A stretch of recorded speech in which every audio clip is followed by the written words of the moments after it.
मस्त लग रहा है यार।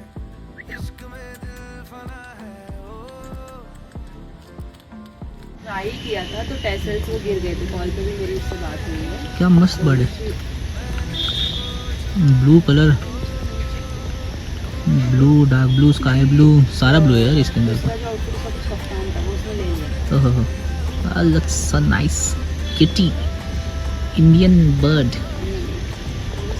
Never seen a more beautiful bird than this. तो उसने Oh, उसको ट्राई कर रही थी। oh, उड़ रहा है। देखा था कि He's उड़िंग, अच्छी रहती है। उड़िंग उड़िंग। I thought he's a छोटू पिल्लू।